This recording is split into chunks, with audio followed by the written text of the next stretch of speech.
Hi friends, ನಾನು ಇವತ್ತು 7 ದಿನಗಳಲ್ಲಿ 7 ಸಿಂಪಲ್ ಮತ್ತು ರಿಫ್ರೆಶಿಂಗ್ ಸಮ್ಮರ್ ಜ್ಯೂಸ್ ರೆಸಿಪೀಸ್ಗಳನ್ನ ಹೇಳ್ಕೊಟ್ಟಿದ್ದೀನಿ. ಪ್ರತಿಯೊಂದು ದಿನಕ್ಕೂ ಒಂದೊಂದು ಹೆಲ್ತಿ ಜ್ಯೂಸ್ನ ಹೇಗೆ ಮಾಡೋದು ಅಂತ ತೋರಿಸ್ಕೊಟ್ಟಿದ್ದೀನಿ. ಈಗ ಹೇಗೆ ಮಾಡೋದು ಅಂತ ನೋಡ್ಕೊಬರೋಣ ಬನ್ನಿ.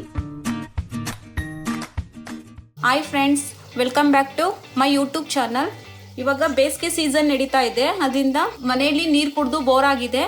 ತಂಪಾದ ಪಾನೀಯಗಳು ಯಾವ ರೀತಿ ಮಾಡೋದು ಅಂತ ಹೇಳ್ಕೊಡ್ತೀನಿ. ನಾನು ಈ ವಿಡಿಯೋದಲ್ಲಿ 5 ರಿಂದ 6 ತಂಪು ಪಾನೀಯ ರೆಸಿಪಿಗಳನ್ನ ಹೇಳ್ಕೊಟ್ಟಿರ್ತೀನಿ. ಆರೋಗ್ಯಕ್ಕೂ ತುಂಬ ಒಳ್ಳೆಯದು. ಫ್ರೆಂಡ್ಸ್, ನಾನಿವತ್ತು ಹೆಸರು ಕಾಳಿಂದ ಜ್ಯೂಸ್ ಮಾಡೋದು ಹೇಗೆ ಅಂತ ಹೇಳ್ಕೊಡ್ತೀನಿ. ಇದು ದೇಹಕ್ಕೆ ತುಂಬ ತಂಪು. ನಿಮ್ಮ ಬಾಡಿಲಿ ಹೀಟ್ ಆಗಿದ್ರೆ ಈ ಜ್ಯೂಸ್ನ ಒಂದ್ಸಲ ಮಾಡ್ಕೊಂಡು ಕುಡೀರಿ. ದೇಹ ತುಂಬ ತಂಪಾಗಿರುತ್ತೆ, ಆರೋಗ್ಯಕ್ಕೂ ತುಂಬ ಒಳ್ಳೆಯದು. ಇದನ್ನ ಇವಾಗ ಒಂದು ಬಾಂಡ್ಲಿ ಇಟ್ಕೊಂಡು ಕೆಂಪಗಾಗೋ ತನಕ ಫ್ರೈ ಮಾಡ್ಕೋಬೇಕು. ಚೆನ್ನಾಗಿ ಈ ಹೆಸರು ಕಾಳು ಫ್ರೈ ಆಗಬೇಕು.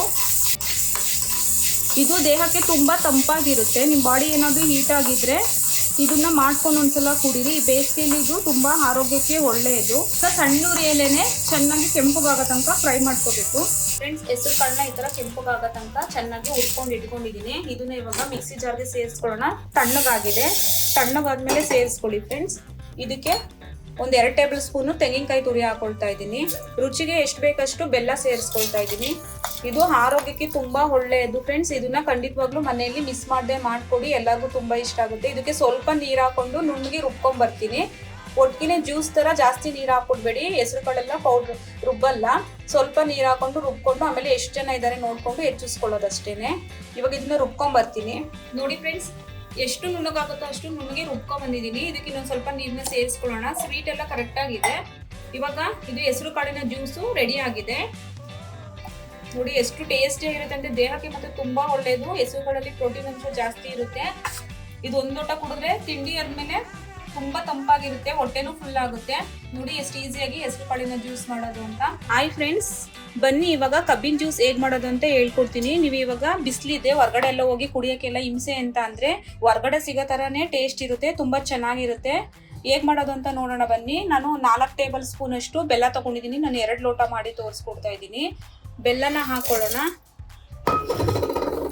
ಒಂದು ಸ್ವಲ್ಪ ಪುದೀನ ಹಾಕೊಳ್ತಾ ಇದ್ದೀನಿ. ನೀವು ಪುದೀನ ಫ್ಲೇವರ್ ಜಾಸ್ತಿ ಇಷ್ಟಪಡೋರಾದ್ರೆ ಒಂದು ಅರ್ಧ ಕಟ್ ಹಾಕೊಳ್ಳಿ. ನನಗೆ ಇಷ್ಟ ಇಲ್ಲ, ಸ್ವಲ್ಪ ಹಾಕೊಳ್ತಾ ಇದ್ದೀನಿ. ಒಂದು ಸ್ವಲ್ಪ ಶುಂಠಿನ ಹಾಕೊಳ್ತಾ ಇದ್ದೀನಿ. ಈ ಥರ ಸಿಪ್ಪೆ ಎದ್ದಿರೋ ಶುಂಠಿನ ಸೇರಿಸ್ಕೊಳ್ತಾ ಇದ್ದೀನಿ. ಒಂದು ಅರ್ಧ ಹೋಳು ನಿಂಬೆಹಣ್ಣನ್ನ ಸೇರಿಸ್ಕೊಳ್ತಾ ಇದ್ದೀನಿ. ಬಿತ್ತ ತೆಗ್ದಿದೆ. ಒಂದು ಅರ್ಧ ಹೋಳು ನಿಂಬೆಹಣ್ಣನ್ನ ಸೇರಿಸ್ಕೊಂಡು ಒಂದು 2 ಕ್ಯೂಬ್ ಅಷ್ಟು ಐಸ್ ಕ್ಯೂಬ್ನ ಸೇರಿಸ್ಕೊಳ್ಳೋಣ. ಒಂದು 2-3 ಐಸ್ ಕ್ಯೂಬ್ನ ಸೇರಿಸ್ಕೊಂಡಿದ್ದೀನಿ. ತಣ್ಣಗಿರುತ್ತೆ, ತುಂಬಾ ಚೆನ್ನಾಗಿರುತ್ತೆ. ಇವಾಗ 1 ಲೋಟದಷ್ಟು ನೀರನ್ನ ಸೇರಿಸ್ಕೊಳ್ತಾ ಇದ್ದೀನಿ. ಇದನ್ನ ಇವಾಗ ರುಬ್ಕೊಂಡ್ ಬರ್ತೀನಿ. ನೋಡಿ ಫ್ರೆಂಡ್ಸ್, ಎಷ್ಟು ಈಸಿಯಾಗಿ ಹೊರಗಡೆ ತರ್ತಿರಲ್ಲ ಅದೇ ತರ ಕಲರ್ ಎಲ್ಲ ಬಂದಿದೆ. ಕಬ್ಬಿನ ಜ್ಯೂಸು ಕಬ್ಬಿಲ್ಲ, ಬೆಲ್ಲದಲ್ಲೇ ಮಾಡಿರೋದು. ಸೇಮ್ ಟೇಸ್ಟ್ ಬರುತ್ತೆ. ಅದನ್ನ ಜರಡಿ ಇಟ್ಕೊಳ್ಳೋಣ. ನೋಡಿ ಫ್ರೆಂಡ್ಸ್, ಸೇಮ್ ಕಬ್ಬಿನ ಜ್ಯೂಸ್ ತರನೇ ಬಂದಿದೆ. ಹೊರಗಡೆ ಹೇಗಿರುತ್ತೆ ಅದೇ ತರನೇ ಇದೆ. ಇದು ಇವಾಗ ಆಗಿದೆ. ಇದಕ್ಕೆ ಇನ್ನ ನಿಮ್ಗೆ ತಂಪಬೇಕು ಅಂದ್ರೆ ಇನ್ನ 2 ಐಸ್ ಕ್ಯೂಬ್ನ ಹಾಕೊಂಡು ಕುಡಿತಾ ಇದ್ರೆ ಸೇಮ್ ಕಬ್ಬಿನ ಜ್ಯೂಸ್ ತರನೇ ಇರುತ್ತೆ. ಹಾಯ್ ಫ್ರೆಂಡ್ಸ್, ನೀವು ಇವಾಗ ಮಜ್ಜಿಗೆನ ಈರುಳ್ಳಿ ಮಜ್ಜಿಗೆ, ನೀರ್ ಮಜ್ಜಿಗೆ ಎಲ್ಲ ಕುಡ್ದು ನಿಮ್ಗೆ ಬೋರ್ ಆಗಿರುತ್ತೆ. ಇದು ಡಿಫ್ರೆಂಟ್ ಆಗಿ ಹೊಸ ಟೇಸ್ಟ್ ತಗೊಂಡ್ಬಂದಿದ್ದೀನಿ. ಸೌತೆಕಾಯಿ ಮಜ್ಜಿಗೆ ಅಂತ. ಇದು ಟೇಸ್ಟ್ ಮಾತ್ರ ತುಂಬಾ ಚೆನ್ನಾಗಿರುತ್ತೆ.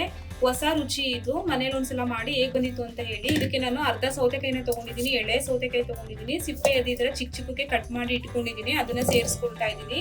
ಖಾರಕ್ಕೆ 2 ಹಸಿಮೆಣಸಿನ್ಕಾಯಿನ ಸೇರಿಸ್ಕೊಳ್ತಾ ಇದ್ದೀನಿ. ಒಂದು 1/4 ಇಂಚಿನಷ್ಟು ಶುಂಠಿ ಸೇರಿಸ್ಕೊಳ್ತಾ ಇದ್ದೀನಿ. ಫ್ರೆಂಡ್ಸ್, ಇದಕ್ಕೆ ಒಂದು 3 ಟೇಬಲ್ ಸ್ಪೂನ್ ಅಷ್ಟು ಮೊಸರು ಸೇರಿಸ್ಕೊಳ್ಳೋಣ. ಮೊಸರು ಸೇರಿಸ್ಕೊಂಡಿದ ನಂತರ ಒಂದು ಅರ್ಧ ಲೋಟದಷ್ಟು ನೀರನ್ನ ಹಾಕೊಳ್ತೀನಿ. ರುಚಿಗೆ ಸ್ವಲ್ಪ ಉಪ್ಪು ಹಾಕಿ ಇದನ್ನ ಒಂದು ರೌಂಡ್ ರುಬ್ಕೊಂಡ್ ಬರೋಣ. ಇದು ಟೇಸ್ಟ್ ಮಾತ್ರ ತುಂಬಾ ಚೆನ್ನಾಗಿರುತ್ತೆ. ಇವಾಗ ಬೇಸಿಗೆಗಂತೂ ಇದು ತುಂಬಾ ಚೆನ್ನಾಗಿರುತ್ತೆ. ಮಜ್ಜಿಗೆ ತರನೇ, ಮಜ್ಜಿಗೆನೇ ಇದು. ಸೌತೆಕಾಯಿ ಮಜ್ಜಿಗೆ ಅಂತ, ಹೊಸ ಟೇಸ್ಟ್. ಮನೇಲಿ ಮಾಡಿ ಫ್ರೆಂಡ್ಸ್, ತುಂಬಾ ಚೆನ್ನಾಗಿರುತ್ತೆ. ಫ್ರೆಂಡ್ಸ್, ಈಗ ಉರಿಯೋ ಬಿಸಿಲಿಗೆ ಈ ಸೌತೆಕಾಯಿ ಮಜ್ಜಿಗೆನ ಮಾಡ್ಕೊಂಡು ಕುಡೀರಿ. ಮನೆಯವ್ರಿಗೆಲ್ಲ ತುಂಬಾ ಇಷ್ಟ ಆಗುತ್ತೆ. ನೋಡಿ, ಇದನ್ನ ರುಬ್ಕೊಂಡ್ ಬಂದಿದ್ದೀನಿ. ಅದು ಮಧ್ಯದಲ್ಲಿ ಸೌತೆಕಾಯಿ ಸಿಗಿದ್ರೆ ಇನ್ನೂ ಟೇಸ್ಟ್ ಚೆನ್ನಾಗಿರುತ್ತೆ. ಮೇಲೆ ಸ್ವಲ್ಪ ಕೊತ್ತಂಬರಿ ಸೊಪ್ಪನ್ನ ಹಾಕೊಂಡು ಕುಡಿತಾ ಇದ್ರೆ ಟೇಸ್ಟ್ ಮಾತ್ರ ತುಂಬಾ ಚೆನ್ನಾಗಿರುತ್ತೆ. ಇದು ಹೊಸ ಟೇಸ್ಟು. ಮನೇಲಿ ಒಂದ್ಸಲ ಮಾಡ್ಕೊಂಡು ಕುಡೀರಿ ಫ್ರೆಂಡ್ಸ್. ಬನ್ನಿ ಫ್ರೆಂಡ್ಸ್, ಇವಾಗ ಮಸಾಲಾ ಮಾವಿನಕಾಯಿ ಮಜ್ಜಿಗೆ ಮಾಡೋದು ಹೇಗೆ ಅಂತ ಹೇಳ್ಕೊಡ್ತೀನಿ. ನಾನು ಗಿಣಿ ಮಾವಿನಕಾಯಿ ತಗೊಂಡಿದ್ದೀನಿ, ಚಿಕ್ಕದು. ಅದನ್ನ ಸಿಪ್ಪೆ ಎರ್ದಿ ಈ ತರ ಇಟ್ಕೊಂಡಿದ್ದೀನಿ. ಫ್ರೆಂಡ್ಸ್, ಅದನ್ನ ಸೇರಿಸ್ಕೊಳ್ಳೋಣ. ಒಂದು ಸ್ವಲ್ಪ ಶುಂಠಿ ಸೇರಿಸ್ಕೊಂಡಿದ್ದೀನಿ. ಇದು ಮಸಾಲೆ ಮಜ್ಜಿಗೆ ಆಗಿರೋದ್ರಿಂದ 2 ಹಸಿಮೆಣಸಿನ್ಕಾಯಿನ ಸೇರಿಸ್ಕೊಳ್ತಾ ಇದ್ದೀನಿ. ಸ್ವಲ್ಪ ಜೀರಿಗೆ ಸೇರಿಸ್ಕೊಳ್ತಾ ಇದ್ದೀನಿ. ಫ್ರೆಂಡ್ಸ್, ಇದಕ್ಕೆ ರುಚಿಗೆ ಸ್ವಲ್ಪ ಉಪ್ಪು ಹಾಕೊಳ್ಳೋಣ. 1-2 ಟೇಬಲ್ ಸ್ಪೂನ್ ಅಷ್ಟು ಮೊಸರು ಹಾಕೊಳ್ಳೋಣ. ಇದು ಮಸಾಲ ಮಜ್ಜಿಗೆ ನೀವು ಸೇಮ್ ಪ್ಯಾಕೆಟ್ ಅಲ್ಲೆಲ್ಲ ಕುಡಿತೀರಲ್ಲ, ಸೇಮ್ ಅದೇ ತರನೇ ಇರುತ್ತೆ ಫ್ರೆಂಡ್ಸ್. ಅದನ್ನ ಮನೆಯಲ್ಲೇ ಮಾಡ್ಕೊಳ್ಳಿ, ಟೇಸ್ಟ್ ಚೆನ್ನಾಗಿರುತ್ತೆ. ಇದಕ್ಕೆ 1-2 ಟೇಬಲ್ ಸ್ಪೂನ್ ಅಷ್ಟು ನೀರನ್ನ ಸೇರಿಸ್ಕೊಳ್ಳೋಣ. ಉಪ್ಪು ಸೇರಿಸ್ಕೊಂಡು ಇದನ್ನ ರುಬ್ಕೊಬರೋಣ. ಈಸಿಯಾಗಿ ಟೇಸ್ಟ್ ತುಂಬಾ ಚೆನ್ನಾಗಿರುತ್ತೆ. ಮಸಾಲ ಮಾವಿನಕಾಯಿ ಮಜ್ಜಿಗೆ ಮನೇಲಿ ಮಾಡಿ, ಇದು ಹೊಸ ಟೇಸ್ಟ್. ಇವಾಗ ಇದನ್ನ ರುಬ್ಕೊಬರೋಣ ಬನ್ನಿ ಫ್ರೆಂಡ್ಸ್. ನೋಡಿ ಫ್ರೆಂಡ್ಸ್, ಮಸಾಲ ಮಜ್ಜಿಗೆ 5 ನಿಮಿಷದಲ್ಲೇ ರೆಡಿ ಆಗ್ಬಿಡುತ್ತೆ. ಇದು ಹುಳಿ ಹುಳಿಯಾಗಿ ತುಂಬಾ ಟೇಸ್ಟ್ ಚೆನ್ನಾಗಿರುತ್ತೆ. ಜೀರಿಗೆ ಎಲ್ಲ ಹಾಕಿರೋದ್ರಿಂದ ಡೈಜೆಷನ್ಗೂ ತುಂಬಾ ಹೆಲ್ಪ್ ಆಗುತ್ತೆ. ಇದಕ್ಕೆ ಇಷ್ಟ ಆದ್ರೆ 2 ಐಸ್ ಕ್ಯೂಬ್ ನ ಹಾಕೊಳ್ಳಿ. ತಣ್ಣಗೆ ದೇಹನೂ ತುಂಬಾ ತಂಪಾಗಿರುತ್ತೆ. 2 ಐಸ್ ಕ್ಯೂಬ್ ಹಾಕೊಂಡು ಕುಡಿಯೋದ್ರಿಂದ ರುಚಿ ಇನ್ನೂ ಹೆಚ್ಚುತ್ತೆ ಫ್ರೆಂಡ್ಸ್. 2 ಐಸ್ ಕ್ಯೂಬ್ ಹಾಕಿ ಕುಡಿಯಿರಿ, ತಂಪಾಗಿ. ಈ ಉರಿಯೋ ಬಿಸಿಲಿಗೆ ಟೇಸ್ಟ್ ಮಾತ್ರ ತುಂಬಾ ಚೆನ್ನಾಗಿರುತ್ತೆ ಫ್ರೆಂಡ್ಸ್. ನಾನಿವತ್ತು ಬೆಟ್ಟದ ನೆಲ್ಲಿಕಾಯಿಯಿಂದ ಜ್ಯೂಸ್ ಮಾಡೋದು ಹೇಗೆ ಅಂತ ಹೇಳ್ಕೊಡ್ತೀನಿ. ಇದು ಕೂದಲಿಗೆ ಮತ್ತೆ ನಮ್ಮ ಸ್ಕಿನ್ಗೆ ತುಂಬಾ ಒಳ್ಳೆಯದು. ಇದನ್ನ ನೀವು ಮಾಡಿ ಐಸ್ ಕ್ಯೂಬ್ ತರ ಮಾಡಿಟ್ಕೊಂಡು 1 ತಿಂಗಳು ತನಕನೂ ಸ್ಟೋರ್ ಮಾಡಿಟ್ಕೊಂಡ್ರೆ ದಿನ 1 ಕ್ಯೂಬ್ನ ಐಸ್ ಕ್ಯೂಬ್ನ ನೀರೊಳಗಡೆ ಹಾಕೊಂಡು ಕುಡಿಯೋದ್ರಿಂದ ಆರೋಗ್ಯನೂ ತುಂಬಾ ಚೆನ್ನಾಗಿರುತ್ತೆ. ಇದು ಡೈಜೆಷನ್ಗೆ ತುಂಬಾ ಒಳ್ಳೆಯದು. ಇದನ್ನ ಹೇಗೆ ಮಾಡೋದು ಅಂತ ನೋಡ್ಕೊಬರೋಣ ಬನ್ನಿ. ನಾನು ಒಂದು 10-15 ಬೆಟ್ಟದ ನೆಲ್ಲಿಕಾಯಿನ ತೊಳೆದು ಈ ತರ ಕಟ್ ಮಾಡಿ ಇಟ್ಕೊಂಡಿದ್ದೀನಿ. ಅದನ್ನ ಮಿಕ್ಸಿ ಜಾರ್ ಒಳಗಡೆ ಸೇರಿಸ್ಕೊಳ್ಳೋಣ. ಕರ್ಬೇವಿನ ಸೊಪ್ಪಿಂದ ನಮಗೆ ತಲೆ ಕೂದಲೆಲ್ಲ ಉದ್ರೋದೆಲ್ಲ ಕಮ್ಮಿ ಆಗುತ್ತೆ. ಮತ್ತೆ ನಮ್ಮ ಸ್ಕಿನ್ ತುಂಬಾ ಬ್ರೈಟ್ನೆಸ್ ಬರುತ್ತೆ. ಅದರಿಂದ ನಾನು ಕರ್ಬೇವಿನ ಸೊಪ್ಪನ್ನ ಸೇರಿಸ್ಕೊಳ್ತಾ ಇದ್ದೀನಿ. ಪುದೀನ ಸೊಪ್ಪು ಟೇಸ್ಟಿಗೆ 1/4 ಇಂಚಷ್ಟು ಶುಂಠಿ ಸೇರಿಸ್ಕೊಳ್ತಾ ಇದ್ದೀನಿ. ಪೆಪ್ಪರ್ ಪೌಡರ್ನು ಸೇರಿಸ್ಕೊಳ್ತಾ ಇದ್ದೀನಿ. ಪೆಪ್ಪರ್ ಪೌಡರ್ ಹಾಕೋದ್ರಿಂದ ಸ್ವಲ್ಪ ಗಂಟ್ಲು ಕಟ್ತಾ ಬಂದ್ರೆ ಅದರಿಂದ ಬ್ಯಾಲೆನ್ಸ್ ಆಗುತ್ತೆ ಫ್ರೆಂಡ್ಸ್. ಈ ಜ್ಯೂಸ್ ಕುಡಿಯೋದ್ರಿಂದ ಒಬ್ಬೊಬ್ರಿಗೆ ಗಂಟ್ಲು ಕಟ್ತಾ ಬರುತ್ತೆ. ಅದರಿಂದ ಪೆಪ್ಪರ್ ಪೌಡರ್ ಹಾಕೋದ್ರಿಂದ ಬ್ಯಾಲೆನ್ಸ್ ಆಗುತ್ತೆ. ಸ್ವಲ್ಪ ರುಚಿಗೆ ಎಷ್ಟು ಬೇಕೋ ಅಷ್ಟು ಉಪ್ಪನ್ನ ಸೇರಿಸ್ಕೊಳ್ತಾ ಇದ್ದೀನಿ. ಇದಕ್ಕೆ ನೀರು ಸೇರಿಸ್ಕೊಂಡು ರುಬ್ಕೊಂಡ್ ಬರ್ತೀನಿ ಫ್ರೆಂಡ್ಸ್. ಇವಾಗ ನುಣ್ಣಗೆ ರುಬ್ಕೊ ಬಂದಿದ್ದೀನಿ. ಇದನ್ನ ಜರಡಿ ಇಟ್ಕೊಳ್ಳೋಣ. ಇದನ್ನ ಜರಡಿ ಹಿಡಿದ್ಮೇಲೆ ಇದು ಬರುತ್ತಲ್ಲ ಈ ತರ, ಇದನ್ನ ವೇಸ್ಟ್ ಮಾಡೋದು ಬೇಡ ಫ್ರೆಂಡ್ಸ್. ಇದನ್ನ ಬಿಸಿಲಲ್ಲಿ ಒಣಗಿಸ್ಕೊಂಡು ನಾವು ಕೊಬ್ಬರಿ ಎಣ್ಣೆ ಜೊತೆ ಮಿಕ್ಸ್ ಮಾಡಿ ಹಚ್ಚೋದ್ರಿಂದ ಕೂದಲಿಗೆ ತುಂಬಾ ಒಳ್ಳೇದು ಫ್ರೆಂಡ್ಸ್. ಇದ್ರಲ್ಲಿ ಏನು ವೇಸ್ಟ್ ಆಗೋಂಥದ್ದು ಏನು ಇರಲ್ಲ. ಇದನ್ನ ಚೆನ್ನಾಗಿ ಈ ತರ ಹಿಂಡಿ ಸೋಗಿಸ್ಕೊಳ್ಳೋಣ. ನೋಡಿ ಫ್ರೆಂಡ್ಸ್, ಎಷ್ಟು ಈಸಿಯಾಗಿ ಆರೋಗ್ಯಕರವಾದಂತಹ ಬೆಟ್ಟದ ನೆಲ್ಲಿಕಾಯಿ ಜ್ಯೂಸು. ಇದು ಬೆಳಗ್ಗೆ ಖಾಲಿ ಹೊಟ್ಟೆ ಕುಡಿದ್ರೆ ಇನ್ನೂ ತುಂಬಾ ಒಳ್ಳೆಯದು ಫ್ರೆಂಡ್ಸ್. ಇವಾಗ ಮಸಾಲೆ ಮಜ್ಜಿಗೆ ಮಾಡೋದು ಹೇಗೆ ಅಂತ ಹೇಳ್ಕೊಡ್ತೀನಿ. ಮಸಾಲೆ ಮಜ್ಜಿಗೆ ಮಾಡೋದಕ್ಕೆ ನಾನು ನೀರು ಮಜ್ಜಿಗೆ ತೊಗೊಂಡಿದ್ದೀನಿ 1 ಲೋಟ. ಅದಕ್ಕೆ ಒಂದು 4-5 ಐಸ್ ಕ್ಯೂಬ್ ತೊಗೊಳ್ಳಿ. ಒಂದು ಸಣ್ಣ ಈರುಳ್ಳಿ ಕಟ್ ಮಾಡಿ ಇಟ್ಕೊಂಡಿದ್ದೀನಿ ಫ್ರೆಂಡ್ಸ್. ಇದು ನಾರ್ಮಲ್ ಆಗಿ ಎಲ್ಲರೂ ಮಾಡ್ತಾರಲ್ಲ ಅದೇ ಥರ. ಇದು ತುಂಬ ಟೇಸ್ಟಿ ಚೆನ್ನಾಗಿರುತ್ತೆ. ಸ್ವಲ್ಪ ಐಸ್ ಕ್ಯೂಬ್ ಹಾಕಿ ಕುಡಿಯೋದ್ರಿಂದ ಈ ಬಿಸಿಲಿಗೆ ತುಂಬ ಆರೋಗ್ಯಕ್ಕೆ ಚೆನ್ನಾಗಿರುತ್ತೆ. ನೀರು ಬದಲು ಇದನ್ನ ಪದೇ ಮಾಡ್ಕೊಂಡು ಕುಡಿತಾ ಇದ್ರೆ ನಿಮಗೆ ದಾಹ ತುಂಬ ಬೇಗ ಹಿಂಗುತ್ತೆ. ನೋಡಿ ಎಷ್ಟು ಈಸಿಯಾಗಿ ಮಸಾಲ ಮಜ್ಜಿಗೆ ಮಾಡೋದು ಹೇಗೆ ಅಂತ ಹೇಳ್ಕೊಟ್ಟಿದ್ದೀನಿ. ಇದಕ್ಕೆ ನೀವು ಬೇಕಾದ್ರೆ ಜೀರಿಗೆ ಪೌಡರ್ ಬೇಕಾದರೆ ಸೇರಿಸ್ಕೋಬೋದು. ಜೀರಿಗೆ ಪೌಡರ್ ಹಾಕೋದ್ರಿಂದ ಡೈಜೆಷನ್ಗೆ ತುಂಬ ಹೆಲ್ಪ್ ಆಗುತ್ತೆ. ನೋಡಿ ಎಷ್ಟು ಈಸಿಯಾಗಿ 1-2 ನಿಮಿಷದಲ್ಲೇ ಮಸಾಲ ಮಜ್ಜಿಗೆ ಮಾಡ್ಬಿಡ್ಬೋದು. ಇದು ಮಧ್ಯದಲ್ಲಿ ಈರುಳ್ಳಿ ಎಲ್ಲ ಸಿಗ್ತಾ ಇರುತ್ತೆ, ಕೊತ್ತಂಬರಿ ಸೊಪ್ಪು ಸಿಗ್ತಾ ಇರುತ್ತೆ. ಹಸಿಮೆಣಸಿನ್ಕಾಯಿ ಇಷ್ಟ ಇದ್ರೆ ತಿನ್ಬೋದು, ಇಲ್ಲಾಂದ್ರೆ ತೆಗ್ದಿಟ್ಟು ತಿನ್ಬೋದು. ಇದಕ್ಕೆ ಬೇಕಾದ್ರೆ ಸ್ವಲ್ಪ ಶುಂಠಿನ ತುರ್ದ್ಬಿಟ್ಟು ಹಾಕಿದ್ರೆ ಇನ್ನೂ ಟೇಸ್ಟ್ ತುಂಬಾ ಚೆನ್ನಾಗಿರುತ್ತೆ. ಐಸ್ ಕ್ಯೂಬ್ನ ಹಾಕೊಂಡು ಕುಡಿತಾ ಇದ್ರೆ ಟೇಸ್ಟ್ ಮಾತ್ರ ತುಂಬಾ ಚೆನ್ನಾಗಿರುತ್ತೆ. ನಾನಿವತ್ತು ರಾಗಿ ಅಂಬ್ಲಿ ಮಾಡೋದನ್ನ ಹೇಳ್ಕೊಡ್ತೀನಿ ಈ ವಿಡಿಯೋದಲ್ಲಿ. ಇದು ತುಂಬಾ ತಂಪಾಗಿರುತ್ತೆ. ಈ ಬೇಸಿಗೆಯಲ್ಲಿ ನಿಮ್ಗೆ ಎಷ್ಟೇ ನೀರು ಜ್ಯೂಸ್ ಕುಡಿದ್ರು ತಂಪ ಅನ್ಸಲ್ಲ. ಈ ರೀತಿ ಒಂದ್ಸಲ ರಾಗಿ ಅಂಬ್ಲಿನ ಮಾಡ್ಕೊಂಡು ಕುಡೀರಿ. ದೇಹಕ್ಕೆ ತುಂಬಾ ಒಳ್ಳೆಯದು, ಆರೋಗ್ಯಕ್ಕೂ ತುಂಬಾ ಒಳ್ಳೆಯದು. ಇವಾಗ ಒಂದು ಬಾಣಲಿಗೆ ನೀರು ಹಾಕೊಳ್ತಾ ಇದ್ದೀನಿ, ಒಂದು ಅರ್ಧ ಲೋಟದಷ್ಟು. ಇದಕ್ಕೆ ಮಜ್ಜಿಗೆ ಸೇರಿಸ್ಕೋಬೇಕು, ತೆಳ್ಳಗಿರೋ ಮಜ್ಜಿಗೆ. ಅದರಿಂದ ಸ್ವಲ್ಪ ನೀರು ಹಾಕೊಳ್ತಾ ಇದ್ದೀನಿ. ಈ ರಾಗಿ ಅಂಬ್ಲಿ ದೇಹಕ್ಕೆ ತುಂಬಾ ತಂಪಾಗಿರುತ್ತೆ. ನೈಟ್ ಮಾಡಿ ಬೆಳಗ್ಗೆ ಕುಡಿದ್ರೆ ಇನ್ನೂ ತುಂಬಾ ಚೆನ್ನಾಗಿರುತ್ತೆ, ಟೇಸ್ಟ್ ಚೆನ್ನಾಗಿರುತ್ತೆ. ಇವಾಗ ರೋಡ್ ಸೈಡಲ್ಲೆಲ್ಲ ಕುಡ್ದಿರ್ತಿರಲ್ಲ, ಸೇಮ್ ಅದೇ ತರ ಇರುತ್ತೆ. ಅದನ್ನ ಮನೆಯಲ್ಲೇ ಆರೋಗ್ಯಕರವಾಗಿ ಹೇಗ್ ಮಾಡೋದು ಅಂತ ಹೇಳ್ಕೊಡ್ತೀನಿ. ಇದು ನೀರು ಸ್ವಲ್ಪ ಕಾಯಬೇಕು. ಕಾದ ನಂತರ ನಾನು ಜರಡಿ ಇಟ್ಕೊಂಡಿರೋ ಅಂತ ರಾಗಿ ಹಿಟ್ಟನ್ನ ತಗೊಂಡಿದ್ದೀನಿ.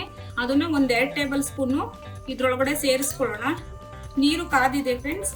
ಇವಾಗ 2 ಟೇಬಲ್ ಸ್ಪೂನು ರಾಗಿ ಹಿಟ್ಟನ್ನ ಸೇರಿಸ್ಕೊಳ್ಳೋಣ ಫ್ರೆಂಡ್ಸ್. ಇವಾಗ ಸ್ವಲ್ಪ ಉಪ್ಪನ್ನ ಸೇರಿಸ್ಕೊಳ್ತಾ ಇದ್ದೀನಿ. ನಾನು ಇಲ್ಲಿ ಇಬ್ರಿಗಾಗಷ್ಟು ಮಾಡಿ ತೋರಿಸ್ಕೊಳ್ತಾ ಇದ್ದೀನಿ. ಅದರಿಂದ 2 ಟೇಬಲ್ ಸ್ಪೂನ್ ಹಾಕೊಳ್ತಾ ಇದ್ದೀನಿ. ನೀವು ಇದ್ರಲ್ಲೇ ಜಾಸ್ತಿ ಕ್ವಾಂಟಿಟಿ ಮಾಡೋದಾದ್ರೆ ನೀವು ನೀರು ಜಾಸ್ತಿ ಹಾಕಿ ರಾಗಿ ಹಸಿಟ್ಟನ್ನು ಜಾಸ್ತಿ ಹಾಕೋಬೇಕಾಗುತ್ತೆ.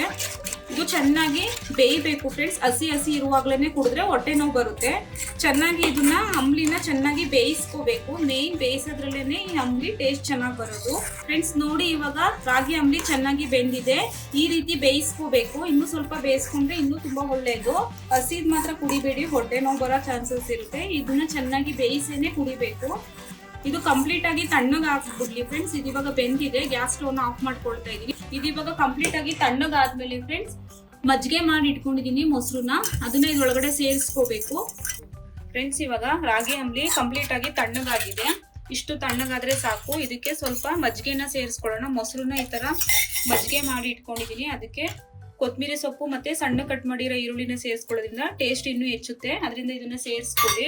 ಉಪ್ಪು ನಾನು ಆಲ್ರೆಡಿ ಅಂಬ್ಲಿ ಮಾಡುವಾಗಲೇ ಹಾಕೊಂಡಿದ್ದೀನಿ ಫ್ರೆಂಡ್ಸ್. ನೀವು ಇನ್ನೂ ತಳ್ಳಗೆ ಬೇಕಾದ್ರೆ ಮಾಡ್ಕೊಳ್ಳಿ. ಇದನ್ನ ನೀವು ಬೇಕಾದ್ರೆ ತಿಂಡಿಗೆ ಬೇಕಾದ್ರೆ ತಿನ್ಕೋಬಹುದು, ಹೊಟ್ಟೆ ಫುಲ್ ಆಗ್ಬಿಡುತ್ತೆ. ಇದು ಬೇಸಿಗೆಗಂತೂ ತುಂಬಾ ಒಳ್ಳೆಯದು ಫ್ರೆಂಡ್ಸ್. ದೇಹ ಏನಾದರೂ ನಿಮಗೆ ಹೀಟ್ ಆಗಿದ್ರೆ ಇದನ್ನ ಮಾಡಿಕೊಂಡು ಕುಡಿದ್ರೆ ತುಂಬಾ ಚೆನ್ನಾಗಿರುತ್ತೆ. ಇದಕ್ಕೇನು ಐಸ್ ಕ್ಯೂಬ್ ಏನು ಹಾಕೊಳ್ಳೋದೇನು ಬೇಡ ಫ್ರೆಂಡ್ಸ್, ಇದೇ ಥರ ಕುಡೀರಿ. ಈ ರೆಸಿಪೀಸ್ಗಳು ನೀವು ಮನೆಯಲ್ಲಿ ಮಾಡಿ ಹೇಗೆ ಬಂದಿತ್ತು ಅಂತ ಕಮೆಂಟ್ಸ್ ಮಾಡಿ. ವಿಡಿಯೋ ಇಷ್ಟ ಆದರೆ ಲೈಕ್ ಮಾಡಿ, ಶೇರ್ ಮಾಡಿ, ಸಬ್ಸ್ಕ್ರೈಬ್ ಮಾಡ್ಕೊಳ್ಳಿ. ಮತ್ತೆ ಸಿಗ್ತೀನಿ ಇನ್ನೊಂದು ರೆಸಿಪಿಯೊಂದಿಗೆ. ನಾನು ನಿಮ್ಮ ಚೈತ್ರ ಕಿಚನ್.